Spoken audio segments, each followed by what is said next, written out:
Aujourd'hui, nous recevons Cynthia Meyer, qui est une préparatrice mentale qui travaille avec différents publics, des sportifs de haut niveau aux sportifs amateurs jusqu'aux dirigeants d'entreprise. Vous allez voir, ça va être un épisode passionnant où nous avons évoqué différents sujets. La gestion du stress, la gestion des émotions, la communication et également elle nous a partagé quelques conseils de lecture, d'écoute ou de documentaires qui pourront vous aider pour accompagner votre démarche de remise en forme ou de gestion de votre santé mentale. Comme d'habitude, n'hésitez pas à vous abonner à la chaîne YouTube, de laisser un commentaire, un avis 5 étoiles sur les plateformes d'écoute. Ça m'aiderait beaucoup pour le référencement et également de partager cet épisode avec une personne de votre entourage. Merci à vous, bonne écoute. Très bien, merci d'avoir accepté l'invitation pour le 5e épisode du Global Performance Talk Show. Alors ce que je te propose, c'est que tu te présentes un petit peu et on parlera du coup par la suite de préparation mentale, de ton parcours et de quelques notions de préparation mentale que tu pourras nous partager.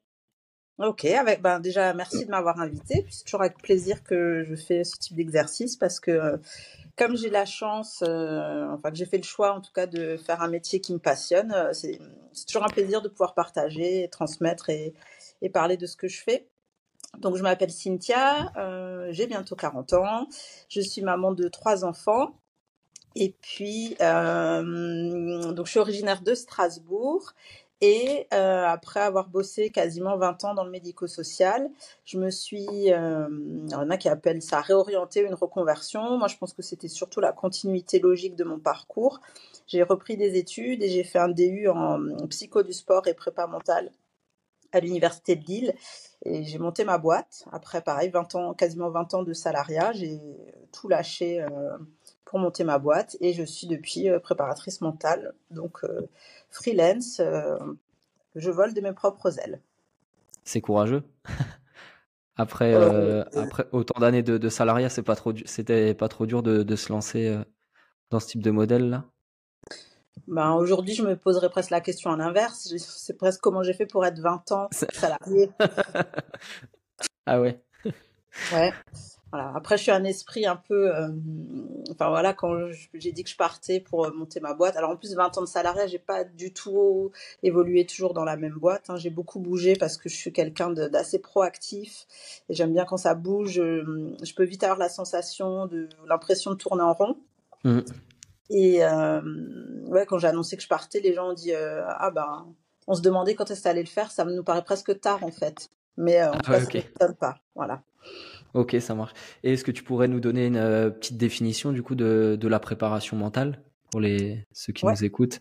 Bien sûr. Alors, la définition officielle qui est donnée dans les textes, notamment qui est celle de Jean Fournier, c'est que la préparation mentale, en fait, c'est un entraînement sur les habiletés cognitives et mentales visant à optimiser les performances tout en privilégiant le bien-être et l'épanouissement de la personne qui en bénéficie. Donc c'est pour ça que je fais exprès de pas dire sportive ou sportif, parce que finalement la prépa mentale, ça s'applique à tout un chacun, selon ce qu'on veut en faire, selon ses objectifs, et finalement pas que dans le sport. Alors moi, ça représente 80% des personnes à qui je travaille, mais la prépa mentale, en fait, ça peut servir tous les jours à tout le monde, quoi.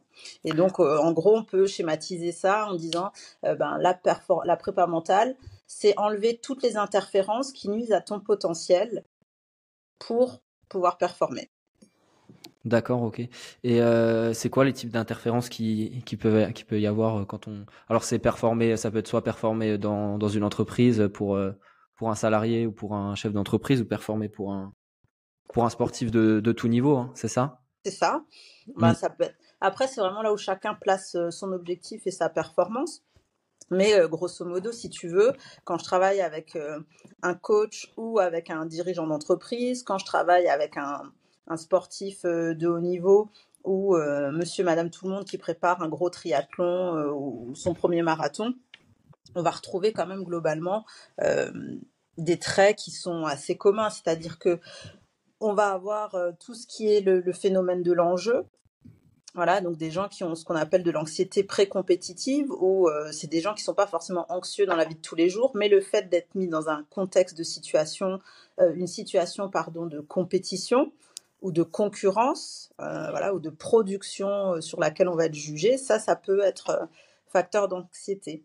Donc cette anxiété-là, elle peut aussi se manifester de plusieurs façons. On peut avoir juste une anxiété cognitive, donc qui est plutôt au niveau mental, au niveau psychique, et puis on va avoir des manifestations de l'anxiété qui vont être des manifestations somatiques, comme par exemple le cœur qui bat à tout va, la gorge serrée, une boule au ventre, besoin d'aller aux toilettes 10 fois avant de commencer, etc. Donc là, on est vraiment sur des manifestations on va dire vulgairement, de stress.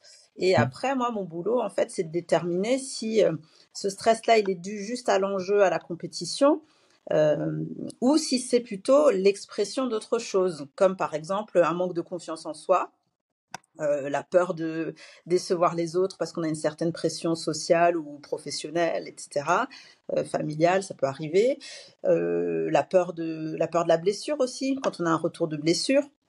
Et puis, on va avoir plein de petites interférences aussi sur quand on a des objectifs qui sont pas très clairs, on ne sait pas trop comment faire, donc forcément, on fait pas du mieux qu'on peut, que ce qu'on pourrait. On va avoir des problèmes aussi, on va gérer des problématiques de concentration, de gestion des distractions. Ok, je suis concentrée, mais je sais pas, il y a un oiseau qui passe, hop, je sors de mon match. Alors souvent, en plus, les distractions, elles peuvent être internes, c'est-à-dire que c'est pas forcément le gars qui est dans le public ou l'adversaire, etc. Mais c'est des fois juste des pensées qu'on peut avoir, des ruminations. Voilà, quand tu es sur un match, je disais toujours, je bossais avec un rugbyman qui, dès qu'il loupait un plaquage ou une passe, il pouvait passer 4-5 minutes à se dire « Ah merde, j'aurais dû faire plus comme ci, j'aurais dû aller à gauche, à droite, nanana. » Il perdait, entre guillemets, 5 minutes à polluer son esprit avec ça au lieu de se remettre dans son match. Donc ça, voilà, c'est sur la concentration et aussi sur tout ce qui est la capacité de relaxation, d'activation, pardon. Donc le fait de pouvoir monter ou descendre son niveau d'énergie pour déployer la bonne énergie au bon moment et au bon endroit. Voilà, c'est des petits exemples. Ouais, d'exercices qu'on peut mettre en place et en parlant du coup d'exercices, quels outils on peut utiliser du coup pour par exemple, je sais pas, ou même sur la fixation d'objectifs. C'est la première étape, je pense, non? C'est déjà de fixer un objectif quand quelqu'un veut travailler en préparation mentale, ou il y a par où on commence un petit peu pour savoir déjà si on a besoin de travailler en préparation mentale. Est-ce que tout le monde a besoin d'un préparateur mental, ou Alors, besoin, je pense que tout le monde peut faire appel à un préparateur mental. Alors, je vais te faire un parallèle avec un athlète, avec un sprinter. Un sprinter, par définition, quand tu regardes les bonhommes, ils sont plutôt musclés, ils sont plutôt bien taillés, ok? Et ils courent plutôt vite. C'est mieux. Voilà. Est-ce que pour autant, ce mec-là va arrêter de faire 4 séances de muscu par semaine? Est-ce qu'il va arrêter de courir?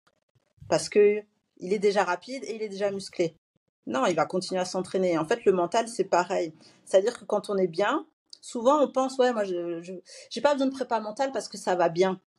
Et les gens, des fois, quand ils viennent me voir, ils me disent oui, parce que j'ai un blocage, j'arrive pas à passer un palier et tout. Et certains, quand par exemple je bosse sur des teams complets ou sur des équipes, ils disent ah mais lui là, moi j'ai pas besoin, moi ça va bien. Mais en fait, aller bien, oui. Alors la prépa mentale, ça t'aide à maintenir ce niveau de bien, mais ça peut aussi t'aider quand tu fais bien à faire mieux ou à te rendre compte que tu as des endroits, des leviers que tu peux activer pour que ça soit moins douloureux, que ça soit plus agréable, que tu prennes du plaisir et que tu performes parce que moi je suis de l'école de c'est parce qu'on prend du plaisir et c'est parce qu'on a confiance qu'on devient performant et qu'on réussit. Et souvent, moi je le vois avec les athlètes, c'est leur réussite qui leur donne confiance et qui leur fait plaisir. C'est un peu la démarche inverse, tu vois. Alors forcément, ça s'alimente quand tu réussis, t'es content, quoi. Et heureusement, fort heureusement, et Bah oui. à célébrer toutes les réussites, mais de se dire, ok, en fait, il faut que j'ai confiance en moi et que je prenne du plaisir. Et c'est ça qui va m'apporter en fait la réussite ou la performance.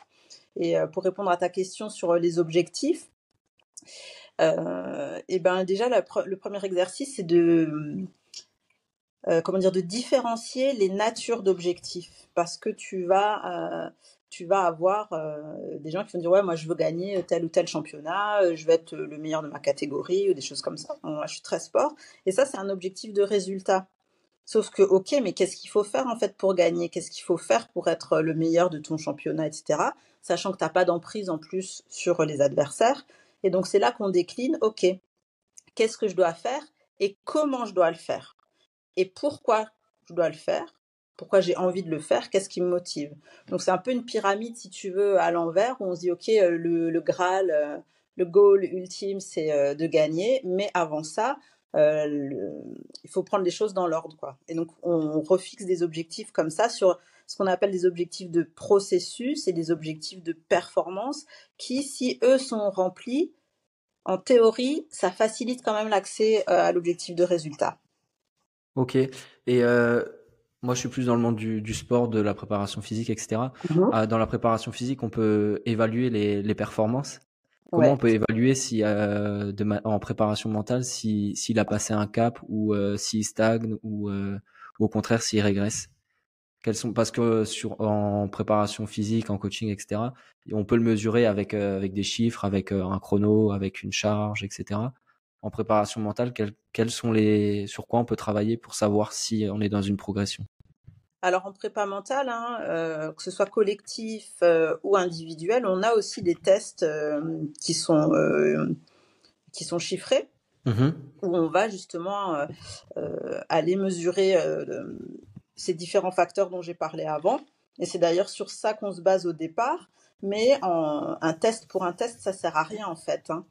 Dans le mental, on va être vraiment aussi sur recroiser ces chiffres-là, ces données-là, avec le discours de l'athlète, du sportif, comment il se sent.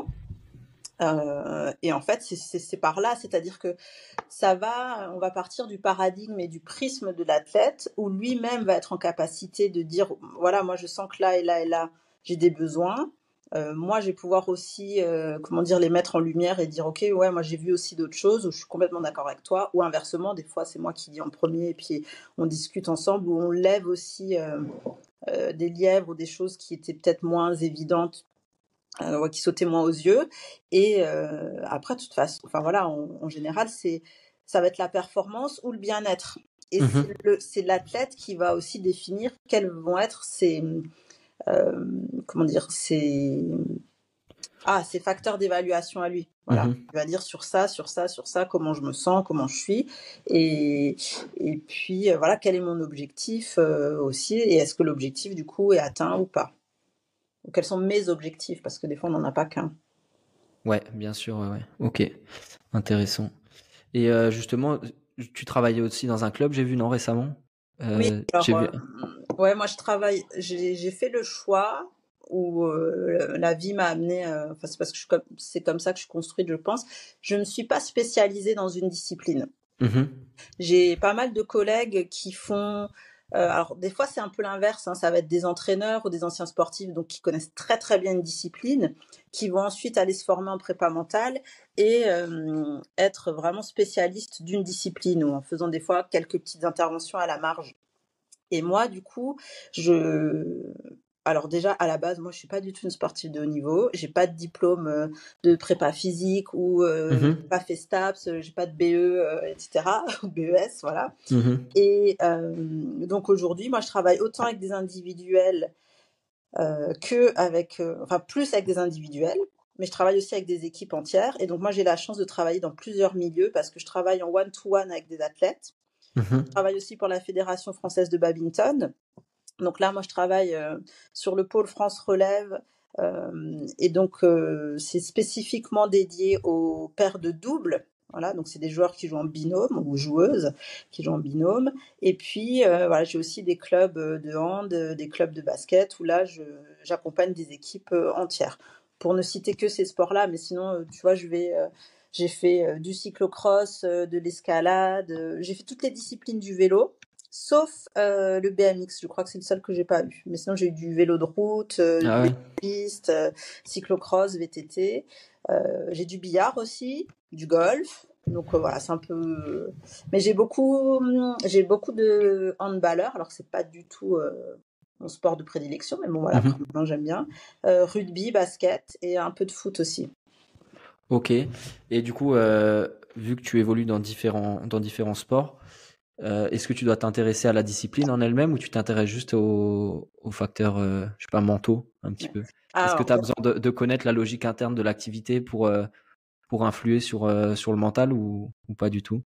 alors, en fait, ce que je te disais avant, comme autant que ce soit dans une entreprise que Ouais, des sportifs, la mécanique, en gros, elle va être la même. Une ouais, voiture, c'est ça. Oui. tu vois, elle roule sur la route qui est pavée, la route qui est goudronnée, la route qui est en montagne ou sur l'autoroute. Sa mécanique à elle, c'est son moteur, c'est ses roues Mm. qui tournent, etc. Mais bien entendu que bah, tu roules pas de la même façon s'il fait nuit, s'il pleut, si c'est une route sèche, si c'est une route sinueuse, si tu sais que tu es équipé en 4x4, s'il neige, que tu as des chaînes, c'est pas tout à fait la même chose. Donc le contexte est quand même très important. Et moi, c'est aussi ça que j'adore dans le fait de connaître d'approcher et de connaître plus profondément les disciplines, c'est que pour moi, tu vois, je fais aussi un level up je fais un upgrade de toutes mes connaissances. Et en fait, c'est fabuleux, quoi, parce que moi, j'apprends aussi tous les jours. Et dans la relation de travail, c'est une question qui m'a souvent été posée. Par exemple, je donne toujours l'exemple quand j'ai commencé à bosser à la Fédération de badminton, les coachs à l'INSEP me demandent: ouais, mais est-ce que toi, tu joues au badminton? Alors, je leur réponds: vous êtes sur le circuit international. Si j'avais joué au badminton à un niveau quand même assez élevé, vous me connaîtriez. Voilà. Donc non, j'ai dit, moi, j'ai joué beaucoup au badminton sur la plage avec un barbecue et un verre de rosé. Voilà. Ouais, alors du coup, tu vois, il y en a, ça les fait rire et il y en a, ça les fait Ouais. un peu moins rire en disant, ouais, mais alors qu'est-ce qu'elle fout là? Enfin, Bah ils sont ouais. spécialistes, etc. Et en fait, moi, ce que j'explique, c'est que c'est eux les spécialistes. Moi, je suis un peu entre guillemets une généraliste et que ce positionnement-là me protège aussi d'avoir des biais dans mon accompagnement. Tu vois, parce que si c'est un sport que tu connais, voilà, moi Mm. par exemple, je fais un peu de marathon, un peu de triathlon, et donc je vais y aller. Naturellement, tu vas toujours avoir tes propres biais, tes propres perceptions, ton expérience, qui peut aussi un peu amener à biaiser ton accompagnement. Et ça oblige aussi les athlètes qui travaillent avec moi à prendre du recul sur leur pratique, tu vois, Mm. voilà, quand on est la tête dans le guidon tout le temps, etc., et qu'à un moment donné, on est sur des échéances, de la pression, de dire, OK, je prends un peu de recul, je me mets un peu en mode méta, et je sors aussi un peu de cette condition où je suis que un athlète et que un joueur de bad ou que un Mhm. handballeur ou qu'un rugbyman, et de réfléchir un peu autrement sur ma pratique. Et après, ce qui est chouette en plus dans ce contexte-là, c'est que par exemple, bah voilà, moi j'ai bossé avec un lutteur en indive et je bossais avec un club de handball et le club de handball, on avait travaillé sur la notion de défense et il disait ouais voilà la défense il faut qu'on soit en mode un peu comme des gros gorilles, genre comme des lutteurs et tout. Et en fait après j'ai organisé une après-midi où Ah, les lutteurs et les handballeurs se sont rencontrés quoi. Et intéressant. voilà. Et donc ça, c'est une richesse enfin pour moi, ouais, c'est une richesse infinie. Et aujourd'hui, je me verrais pas me spécialiser dans une discipline. Alors peut-être parce que j'ai pas non plus une opportunité de me Mhm. consacrer à plein temps à un seul club, à une seule fédé ou voilà. Mais pour l'instant, c'est pas forcément ce que je cherche. Ouais, c'est intéressant parce que tu peux faire des ponts entre les disciplines, quoi.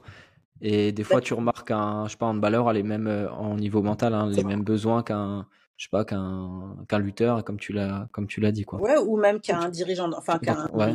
qu'un manager, par exemple, un grand Mm. directeur commercial dans une grosse boîte où tu vois, finalement, ils sont un peu, les gens qui sont en position de management, ils sont un peu dans les mêmes dispositions que les coachs. Voilà, tu as une Ouais. équipe à manager qui doit produire un livrable dans un temps Mhm. donné et qui doit performer sous contrainte de temps et dans un environnement concurrentiel. Finalement, quand tu bosses dans l'entreprise, c'est pareil, hein, C'est pareil, bien tu sûr, ouais, vois. ouais. Bien sûr, le résultat sera pas le même, mais C'est ça. Mais je leur c'est dis pareil. toujours, hein, quand je suis en entreprise, pareil. Donc, tu vois, à l'inverse, le biais, c'est quand j'arrive en entreprise, donc une fois sur deux, on dit, ah ouais, c'est une coach sportive. Alors, je dis non, je suis pas coach sportive. Voilà. Et puis, il y en a, bah, pareil, mais bah, qu'est-ce qu'elle fout là? Elle bosse avec Mm. des équipes de sport et tout. Mais je leur dis, mais en fait, vous êtes aussi des sportifs de haut niveau. Vous avez juste pas le Mm. même terrain, pas le même ballon et pas les mêmes règles. Ouais, C'est exactement, tout. ouais, c'est la même chose, Mais hein. finalement, vous allez chercher la perf aussi. Et la gestion du stress, la gestion des Ouais. émotions, la communication avec tes pairs, c'est pareil, quoi, en fait. Est-ce que tu fais, face à beaucoup de freins de la part soit de la part des athlètes ou de la part des dirigeants d'entreprise dans le monde professionnel à la préparation mentale? Je pense des fois ça peut faire un petit peu peur à certaines personnes et ils arrivent peut-être pas à trop à savoir si c'est, la préparation mentale, si ça a un rapport avec un psychologue ou avec, comment tu fais pour acquérir un petit peu leur confiance pour ces gens qui sont peut-être, qui ont peut-être un frein à se confier? Parce que je pense qu'il y en a pas mal qui doivent se confier aussi, Ouais, ouais, à ouais. toi sur C'est une certaines choses. vigilance aussi à avoir parce que moi, je Mmh. répète bien que je suis pas psy. Ouais, il y a ça aussi, ouais. Par contre, Mmh. j'ai eu la chance, ben, pendant mes 20 années, enfin mes presque 20 années de salariat, donc je travaillais dans le médico-social, donc j'ai eu des formations en neuropsy, j'ai travaillé avec, enfin je dirigeais des établissements où il y avait des psychologues, des psychiatres, des neuropsychologues, donc je connais un peu. Et déjà, une des qualités premières pour moi d'un bon prépa mental, c'est de reconnaître quand on n'est pas la bonne personne. Et moi, ça m'est déjà arrivé de refuser de faire des accompagnements parce que je pensais que j'étais pas la meilleure personne pour accompagner, notamment par exemple sur des troubles du comportement alimentaire. Voilà, Mmh. c'est super touchy. Moi, je vais pas là-dessus en fait, hein. C'est pas mon boulot. Et puis j'aurais peur de faire des dégâts, voilà, ouais, de faire des dégâts. Et puis il y a des fois où il y a des trucs où tu as un peu un feeling où tu dis non, en fait, c'est pas moi, ça va trop loin, il y a quelque chose que je vais pas toucher.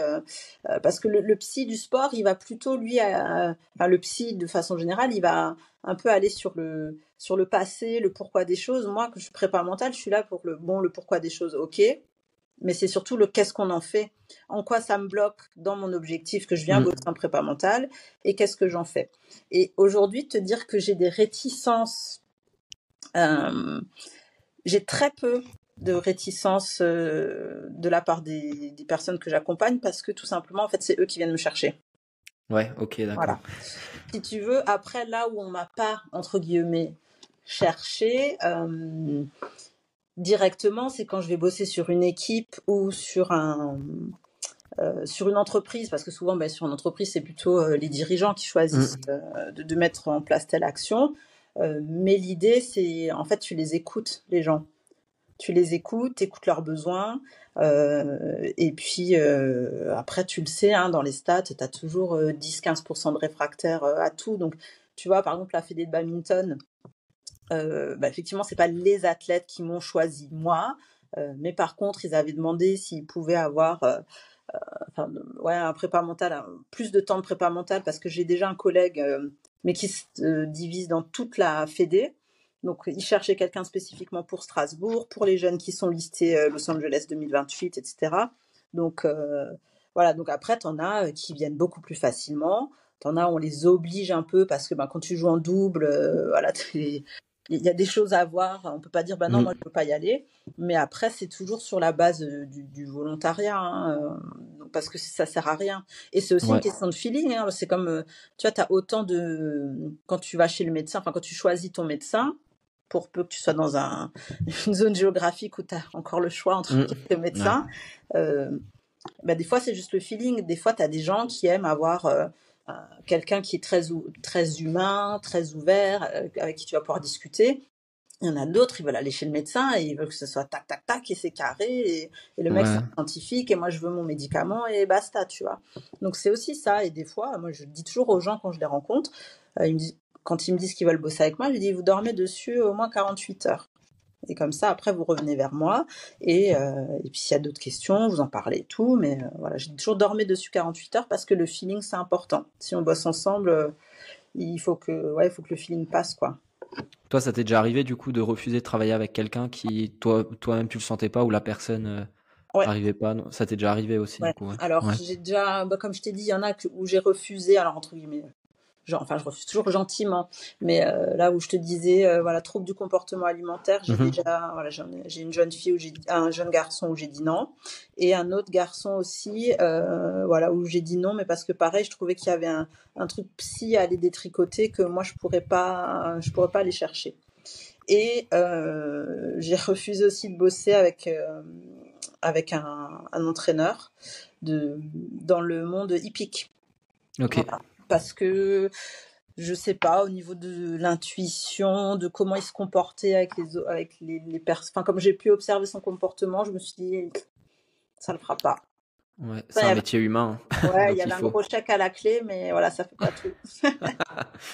Ok. Bah, du coup, justement, ça rejoint une question que j'avais. Est-ce que tu t'entoures du coup de d'autres collaborateurs, je sais pas, des kinés, enfin, avec les entraîneurs, tu as un lien, je pense. Et est-ce que tu vas voir les sportifs sur les entraînements, sur les compétitions pour analyser un petit peu leur comportement, etc. Alors, selon l'écosystème dans lequel je bosse, tu vois, quand je suis embauchée, soit par un club, soit par la fédé, ben forcément, je suis beaucoup en lien avec les coachs, le staff, les kinés, etc. Quand je bosse en individuel, c'est un peu différent parce que t'as certains endroits où c'est pas encore très accepté la prépa mentale. Donc j'ai certains athlètes qui veulent pas trop que ça se sache. Voilà. Après, il y en a d'autres qui sont très open, hein, que j'accompagne seule et où justement on choisit aussi des fois quand justement on parle avant de fixation d'objectifs ou de passer certains paliers, des choses assez techniques, des choses comme ça, où on bosse complètement en binôme et en transparence avec les coachs. Après, des fois, tu as des problématiques comme alors, je vais pas parler forcément d'un manque de confiance dans la relation, tu vois, mais qu'il peut y avoir certains freins où justement, bah voilà, l'athlète il dit ouais, mais c'est difficile, j'ose pas en parler au coach, voilà. Mais ma règle, la première, c'est que je dis toujours, enfin quand je les reçois au bureau, quand je suis dans un bureau, parce que je suis partout en fait, je suis sur les terrains, je suis dans les bus, voilà. Je dis tout ce qui sort du bureau, c'est parce que tu auras choisi que ça sorte du bureau. Moi, j'irai jamais de mon propre chef aller voir un coach, lui dire ah au fait, tu sais quoi, machin truc. Si je pense que c'est une bonne idée, j'en discuterai avec toi. Tu dis ouais, est-ce que tu penses pas, voilà, est-ce que tu as envie qu'on en parle, est-ce que tu as envie qu'on le travaille, etc. Mais sinon, ça c'est une démarche qui appartient à l'athlète. Et après, oui, hein, donc mon boulot, moi, il est fait de deux façons. Il y a toute la partie un peu bureau, comme je disais avant, voilà, où on va travailler certaines choses, on va discuter. Et après, il y a toute la partie préparation mentale intégrée. Donc les outils qu'on bosse au bureau, ben moi j'aime bien aller avec eux sur le terrain, les tester et tout. Et puis que ce soit entraînement, match, ouais. Je vais te dire, c'est la partie moi que je kiffe le plus, hein. Ouais, je m'en doute, ouais. Sur C'est le terrain, tu vois. d'être sur le terrain. Alors c'est pas de tout repos parce que tout le monde, quasiment tout le monde, joue ou court entre le vendredi et le dimanche. Et Ouais. comme je travaille sur toute la France, et ben il faut faire des choix. Oh là, ça doit faire des déplacements, ça. Ouais. J'ai une Énormément. belle carte grand voyageur La SNCF. TGV, j'ai le méga Volotea, le EasyJet Plus, tout ce que tu veux. Aïe, aïe. Alors, c'est quoi les principaux défis mentaux que rencontrent les sportifs là, sur quoi tu travailles le plus avec eux? Ah, bonne question. Parce que tu vois, moi je dis toujours, quand tu viens chez moi, c'est pas, je sais pas, on a le droit de citer des marques. Mais ouf, ouais, tu fais ce que tu veux. Ouais. Moi, je vais Ça, dire, ouais, j'ai dit chez moi, c'est pas Zara ou H&M, tu vois, où tu choisis. Ouais. prêt à porter, tout le monde prend la même chose, Ouais. one size fits all, non, c'est pas ça. Chez moi, c'est du sur-mesure, c'est Chanel, c'est haute couture, tu vois. Si tu veux des strass, t'auras des strass. Si t'as besoin de dentelle, t'auras de la dentelle. Si t'as du coton, du coton. C'est pas un gros machin, petit machin. Mais vraiment, si je devais définir aujourd'hui, à titre individuel, deux axes que je travaille beaucoup, c'est la confiance en soi et la gestion des émotions à titre individuel. Et que tu ressors aussi, enfin que tu relis aussi en collectif finalement.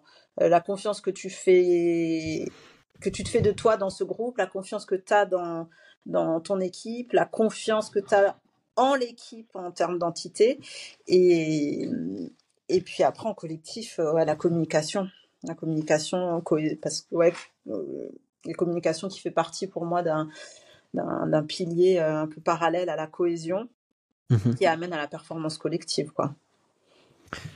Et quels outils tu peux utiliser, enfin qui peut être que les gens pourraient utiliser, par exemple pour la confiance en soi, s'il y a des petits outils ou des conseils que tu pourrais donner pour quelqu'un qui a pas confiance en soi et Alors, il faut aussi, enfin moi je veille à bien définir qu'est-ce que chacun met derrière le mot confiance en soi. Ouais, déjà la définition, ouais, ce que Parce que c'est, tu as faut le définir. confiance en soi, tu as estime de soi, tu as affirmation de soi. Et c'est pas pour moi, c'est pas tout à fait la même chose, c'est pas tout à fait au même niveau. D'accord. Donc je dis toujours moi, hein, ma définition, qui est la mienne, et que je trouve qui est très bien, c'est que l'estime de soi, ça va être ce que je suis, ce que je vaux. La confiance en soi, c'est ce que je suis capable de faire. Et l'affirmation de soi, c'est le contexte dans lequel tu vas pouvoir exprimer ces compétences-là et ces capacités. Et je le cite beaucoup parce que moi, j'adore Charles Pépin. Et Charles Pépin, il a une définition de la confiance en soi qui me parle beaucoup. Où il dit, ouais, la confiance en soi, c'est pas en fait de savoir répéter 1000 fois le même geste. C'est pas de savoir faire exactement la même chose tout le temps au même endroit. Ça peut te rassurer. Je pense par exemple à un basketteur, voilà, qui fait, je sais pas, 95% de réussite au lancer franc à l'entraînement. Ok, ça lui donne confiance. Mais la vraie confiance en soi, c'est de connaître ses capacités pour être prêt à accueillir l'imprévu. C'est-à-dire, là, si je reprends l'exemple du lancer franc, 95% de lancer franc réussi à l'entraînement, mais en contexte de, je sais pas, je joue une finale de Coupe de France dans la salle de l'adversaire, avec, on est en money time, il reste 50 secondes et on est à 3 points derrière, quoi. Et on est chez l'adversaire et il y a 6000 personnes dans la salle qui me sifflent. Voilà, c'est ça la confiance en soi, c'est de dire là j'y vais, quoi. Et donc, pardon, hein, je m'éloigne un peu, mais la première, comment dire, la première question qui était comment on peut gagner en confiance en soi. Alors moi, je dis souvent qu'il faut commencer soi-même par croire en soi, mais quand on a du mal, juste d'aller faire un tour en fait autour de soi et de dire ok. Il y en a qui trouvent c'est un exercice un peu narcissique ou difficile, et ça, je le fais même en entreprise. Hein. Je dis, va voir en fait des gens qui comptent pour toi, et va voir des gens dont tu es un peu moins proche, et demande-leur en fait, qu'est-ce qu'ils apprécient chez toi? Qu'est-ce qu'ils apprécient chez toi? Ou est-ce qu'il y a quelque chose de bien que tu as fait, qu'ils ont trouvé vraiment cool, qu'ils ont trouvé que c'était une réussite, etc. Et commence à bosser là-dessus. Parce que souvent, quand je bosse avec les gens, que ce soit des athlètes ou en entreprise, ils arrivent à me faire une liste, mais longue comme le bras, de défauts, entre guillemets, ou de points faibles, entre guillemets, qu'ils ont. Et quand on est sur OK, et où est-ce que t'es bon, où est-ce que c'est quoi tes qualités, et ben souvent, ça rame, quoi. Et j'ai fait faire, là, il y a pas longtemps, à une DRH. Je lui ai dit, alors je connais bien les 3-4 collègues de qui elle est très proche, je lui ai dit, je veux que tu ailles voir 5 personnes dans l'entreprise et tu leur demandes à chacun, et donc c'était interdit que ce soit les personnes dont elle était proche, dit, il faut que tu leur demandes 3 choses qu'ils apprécient chez toi et un point de vigilance. Voilà, sur quelque chose sur lequel tu pourrais travailler. Et après, de travailler avec ça, à augmenter son capital confiance et surtout à être conscient que sa valeur, en fait, ne dépend pas du résultat. Et c'est ça aussi qui est difficile dans le sport de haut niveau, c'est que souvent, la confiance des athlètes, elle est liée à leurs résultats. Alors que des fois, tu as des sports, des fois, tu es hyper bon, mais il y en a juste un qui est meilleur, quoi. Ou des fois, tu as l'adversaire qui te sort un jeu, un truc sorti du chapeau et qui était imprévisible, et c'est comme ça. Et c'est pas pourtant que toi, tu es une merde, en fait. Tu vois? Et je leur donne toujours l'exemple de, comme je suis beaucoup dans le basket en ce moment, Kobe Bryant, ça a été pendant très longtemps le meilleur scoreur de toute la NBA. Mais ça a été aussi le meilleur rateur de la NBA, tu vois. Et je veux dire, quand tu vois Kobe Bryant qui loupe un lancer franc ou qui en loupe 3, est-ce que pour autant tu vas dire que le mec c'est une merde? Jamais personne ne dira ça. Jamais, ouais. Donc c'est aussi ça, c'est aussi s'autoriser le droit à l'erreur et de se dire que à un moment donné, la contre-perf, elle existe dans toute carrière qui soit. Mais c'est juste que ce qu'on peut travailler, c'est d'éviter des variations en mode montagne russe, tu vois, comme ça. Et que quand on a un capital confiance, oui, une réussite, un succès, ça ramène encore une pierre à l'édifice, que ok, ça augmente mon capital confiance, mais ça veut dire qu'à un moment donné, quand je suis à ce niveau de capital confiance-là, je redescends pas. j'ai pas moins confiance en moi en fonction des événements, quoi. C'est-à-dire que c'est un peu le job à faire et c'est pas forcément facile. Et ça Ouais, prend je m'en du doute. temps. Voilà, Ça rejoint un peu la gestion de l'échec, quoi, savoir gérer c'est ça. l'échec ou la défaite. Et comment tu fais justement pour, je sais pas, par exemple, un sportif ou un gérant d'entreprise qui a subi un échec, une perte, je sais pas, ça peut être une perte financière ou une perte, la perte d'un grand match ou d'une qualification. Comment tu les retrouves après ces gens-là? Parce que je pense qu'ils doivent être, la confiance a diminué, je pense, la confiance en eux ou l'estime d'eux-mêmes à baisser. Et pour Euh, remonter la pente petit à petit, comment tu peux Ouais, t'y alors prendre? c'est aussi très culturel, tu vois, parce que par Ouais, exemple, en France, on va utiliser l'expression, ouais, on va prendre des risques, alors que ouais. dans la culture anglo-saxonne, on va dire you take your chance, tu vois, tu Mhm. prends ta Prends ta chance. En chance. France, Ouais. c'est un risque, chez les autres, c'est une chance. Et par Mhm. exemple, dans le monde de l'entrepreneuriat, dans les pays anglo-saxons, enfin en tout cas aux États-Unis, quand tu plantes une boîte, on te reprête direct du fric derrière, parce qu'on sait qu'en fait, tu vas apprendre de Mhm. ça. En France, on n'est pas tout T'es à fait. Donc, je blacklisté. pense, ouais, donc je pense qu'il y a une partie culturelle aussi, une partie euh, de l'éducation par rapport à ça.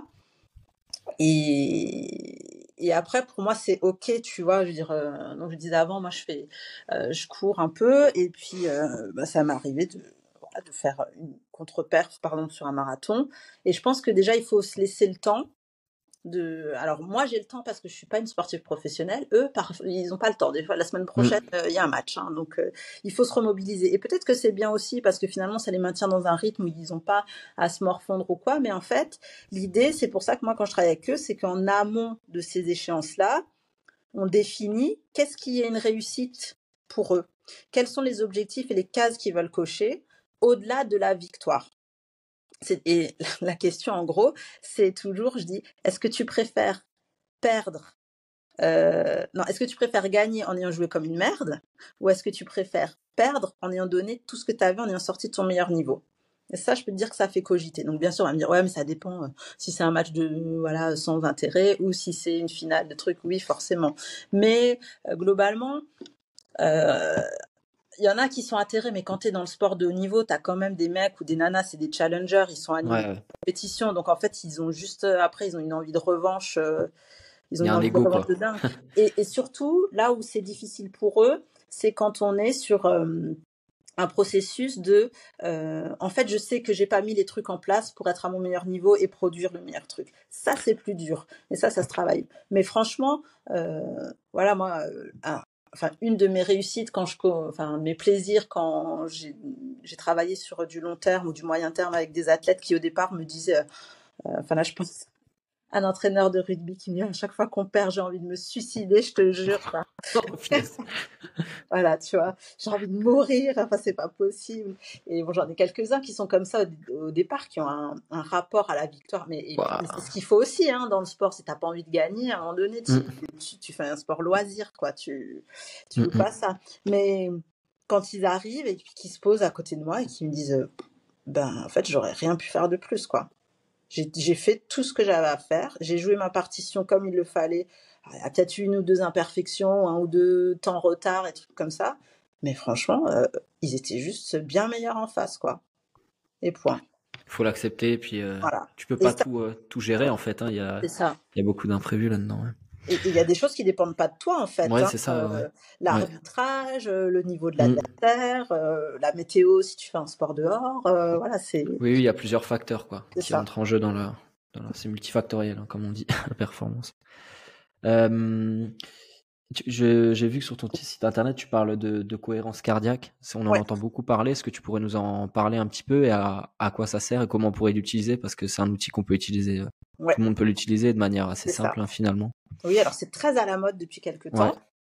Et moi, je le raconte toujours parce que j'ai un petit bébé qui fait une trentaine de kilos, qui est sur quatre pattes et qui est un malinois.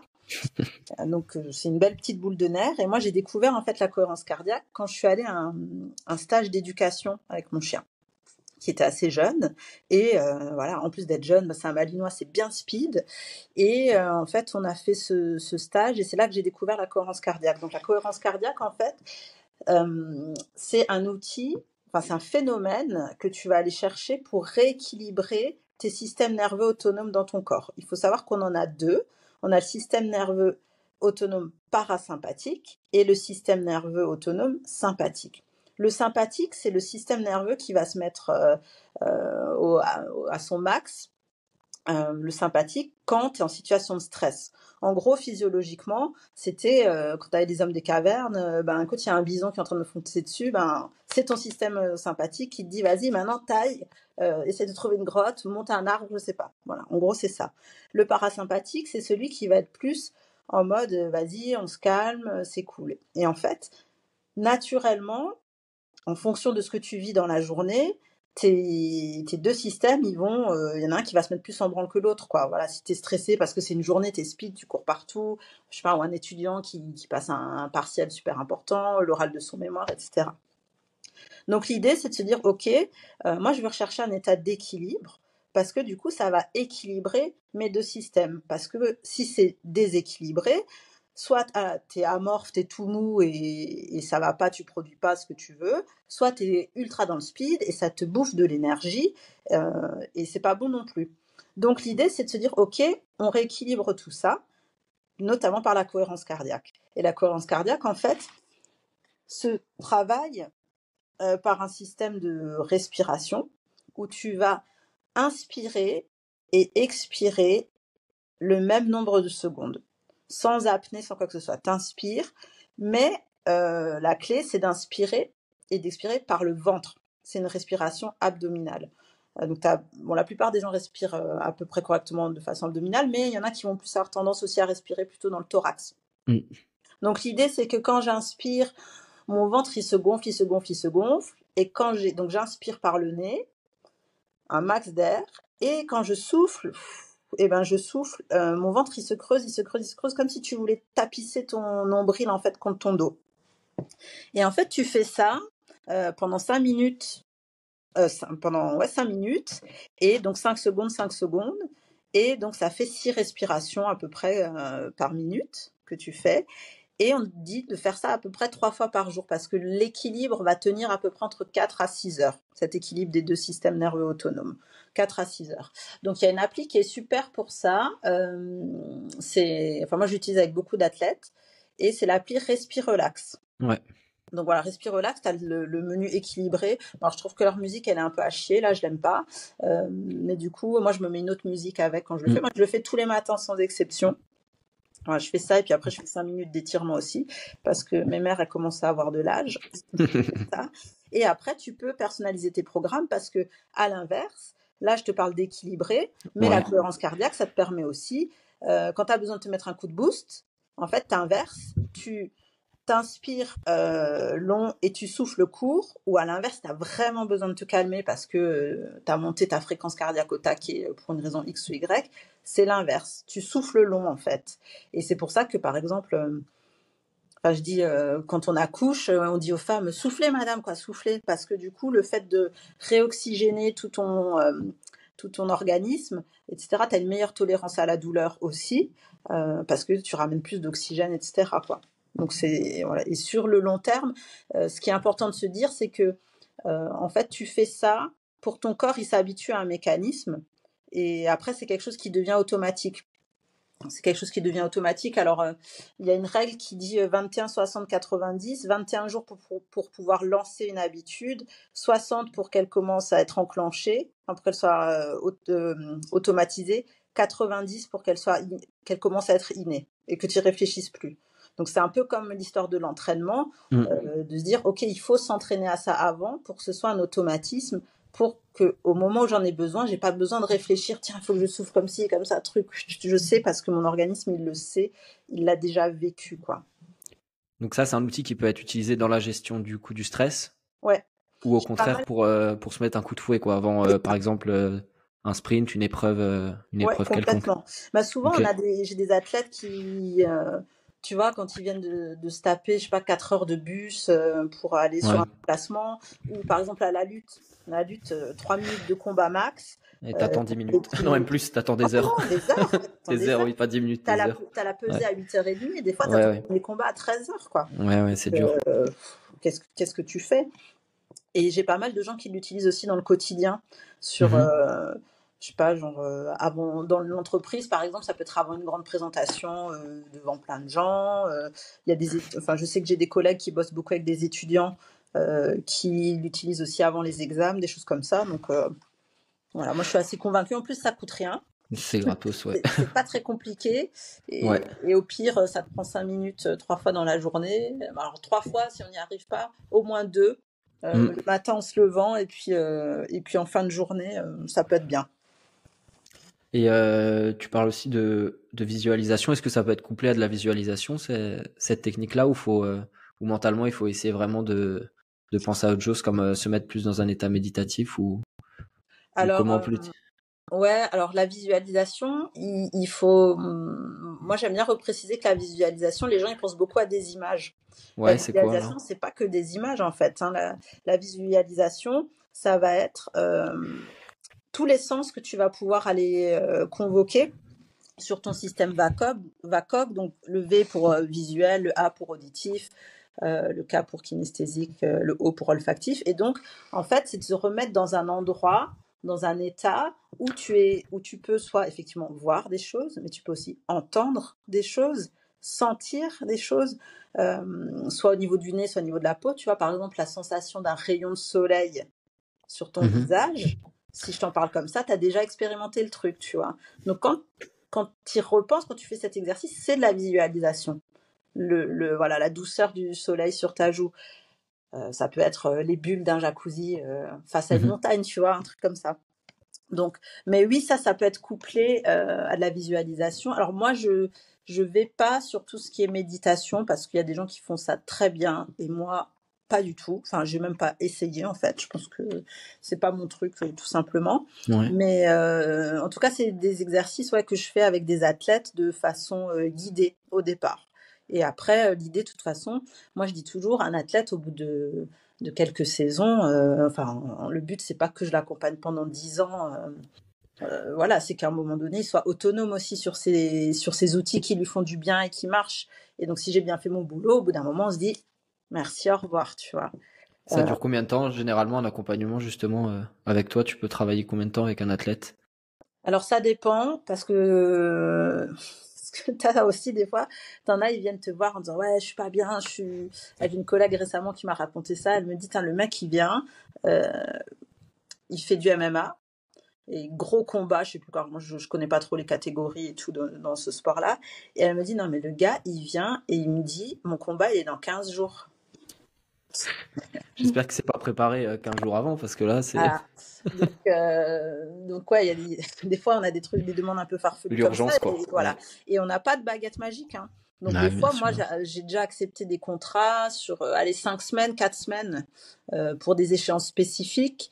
Après, en général, moi je travaille beaucoup à la saison, voire à la demi-saison, parce que souvent les athlètes individuels, ils se testent un peu tout seuls sur la première partie de saison.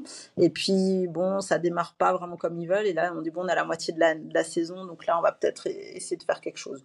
Et après, il y en a qui sont dans des démarches, comme je te disais avant, qui savent que pour eux, la prépa mentale, c'est au même titre que la prépa physique et que la prépa sportive et stratégique, c'est un des piliers de la performance. Et ils n'ont pas forcément de blocage ou quoi, mais ils commencent ça dès le début de saison.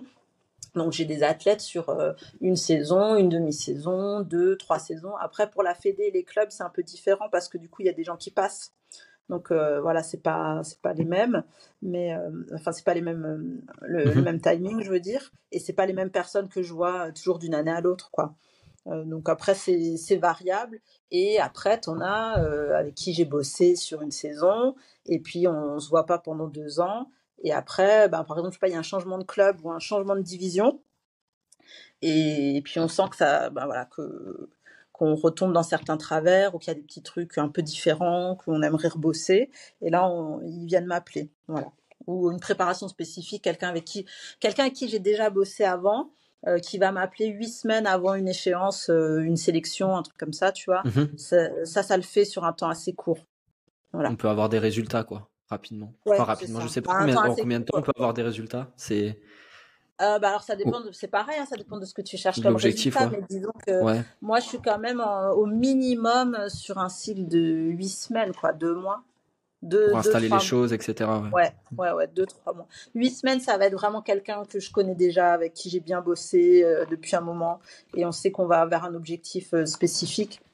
Voilà, une qualif, championnat du monde, comme ça par Mhm. exemple. Mais ouais, sinon, faut quand même attendre 2, 3 mois. Alors après, ouais, ça dépend de ce que tu travailles et d'où tu pars aussi, en fait, hein. Bien Voilà. sûr, Et où oui, tu c'est vas sûr. aller.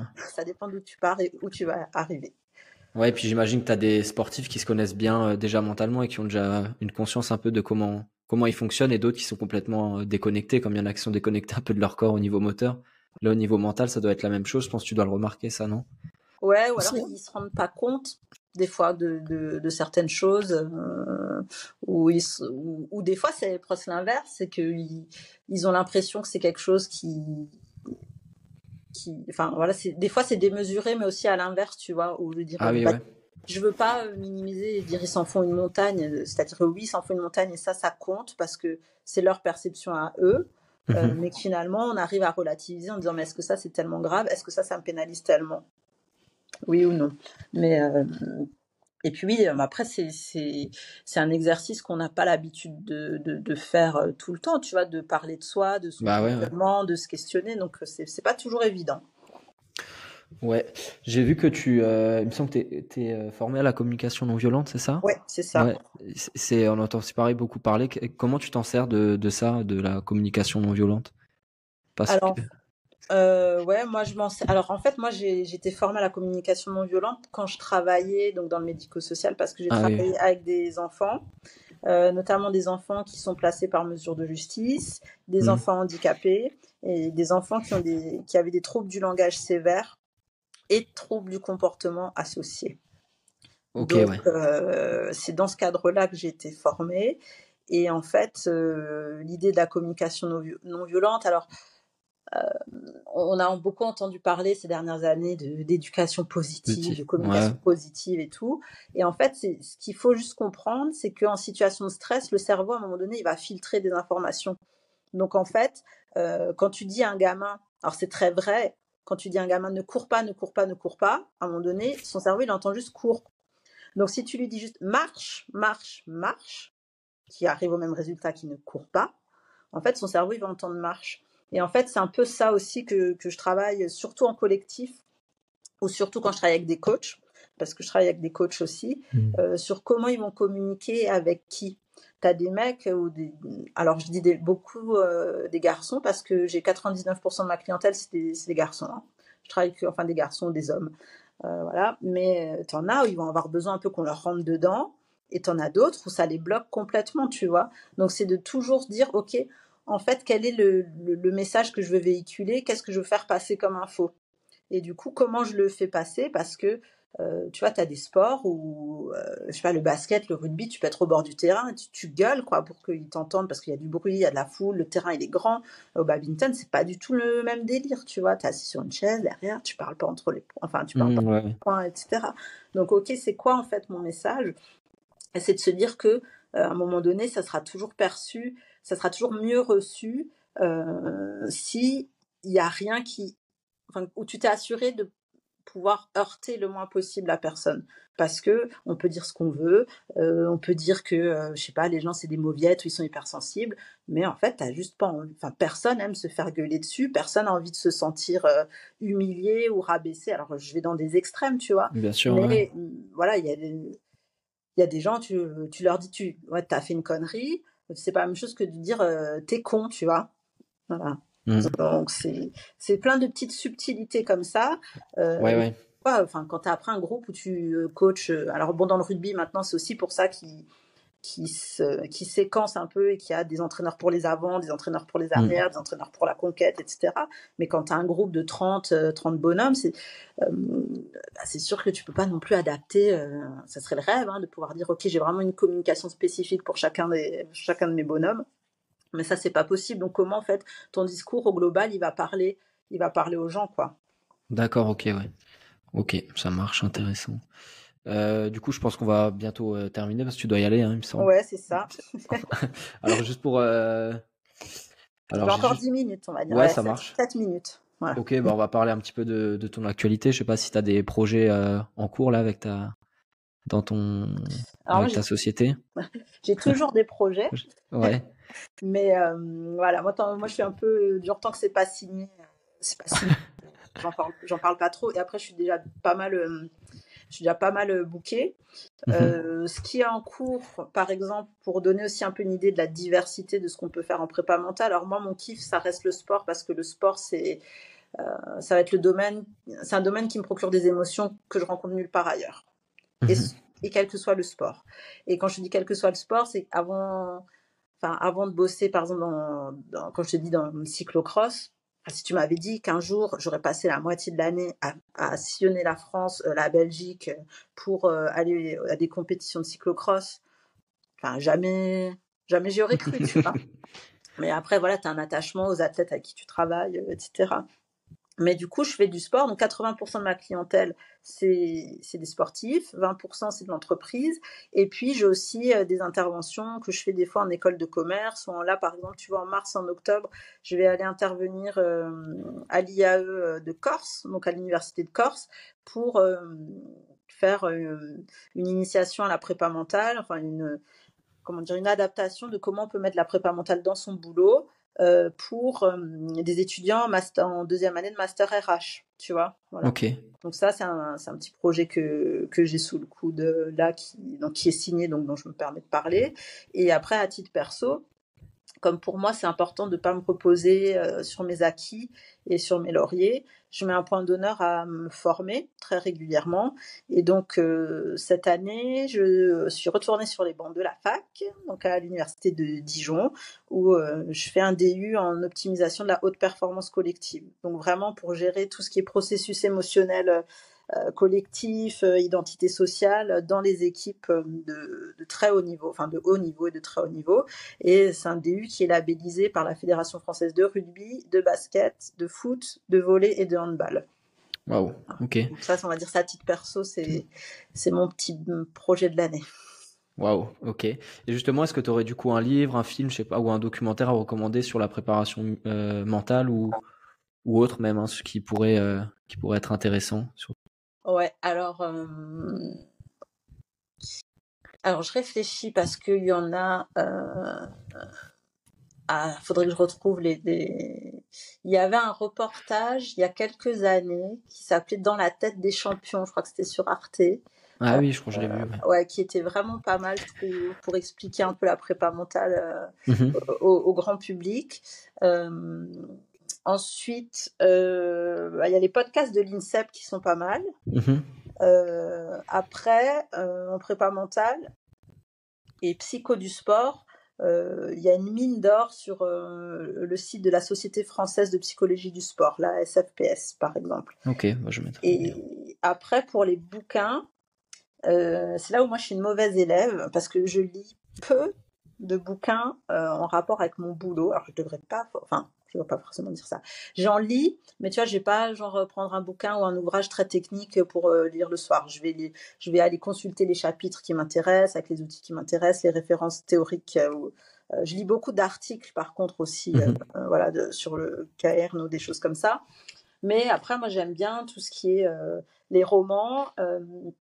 Alors après, pour tout ce qui est confiance en soi, il y a 2 auteurs que j'aime bien, donc un que j'ai cité avant, Charles Pépin, et il y a Christophe André aussi, qui, je trouve, voilà, ça parle assez pour tout ce qui est confiance en soi, estime de soi, gestion du rapport à soi-même. Et après, j'aime bien tout ce qui est un peu biopic, tu vois, Ok. en termes de livres. Donc, par exemple, Mes 10 commandements de Kevin Mayer, c'est un bouquin de dingue. Le mec, c'est une machine. Il a une façon d'aborder les choses qui lui est vraiment propre, et je pense qu'il y a peu de personnes comme lui. Moi, je me suis toujours demandé de toute façon comment on faisait pour être aussi performant dans 10 disciplines différentes. Donc il y a lui. Moi après, au niveau tennis, je suis une inconditionnelle Team Djokovic. Donc il y a son bouquin Service gagnant que j'ai beaucoup aimé aussi. qui d'ailleurs donne aussi des recettes de cuisine. Hein. Il a un régime du coup alimentaire assez particulier, Novak Djokovic, mais qui lui a permis, et ça par contre, tu vois, c'est un truc, le sommeil, l'alimentation, là on n'en a pas parlé, mais ça aussi, c'est Ouais, des bien choses. sûr, c'est Alors un lien. l'alimentation, pas forcément parce que je suis pas nutritionniste, diététicienne, et surtout j'aime beaucoup manger du chocolat, mais ouais, le sommeil, hydratation, tout ça. On n'a pas parlé des routines de performance, ça c'est aussi un outil qu'on travaille beaucoup avec les sportifs, sur qu'est-ce que je mets en place avant les matchs, avant les entraînements, et surtout à partir de quand ça commence. Tu vois, quand j'accompagne quelqu'un qui fait un ultra trail, sa routine de perf, elle commence 4-5 jours avant. Un handballeur ou un basketteur, on va être sur des choses assez courtes, Ouais. répétitives, des choses comme ça. Et puis après, dans un autre registre, en termes de biopic, mais je trouve que c'est pour illustrer un peu ce côté mindset qui est important vu qu'on est dans la prépa mentale. Je sais plus comment il s'appelle, je crois que ça s'appelle L'Art de la Victoire. C'est la biographie de Phil Knight, là, le fondateur de Nike. Ah oui, ok, oui, Ouais, je vois. j'ai lu il y a pas longtemps.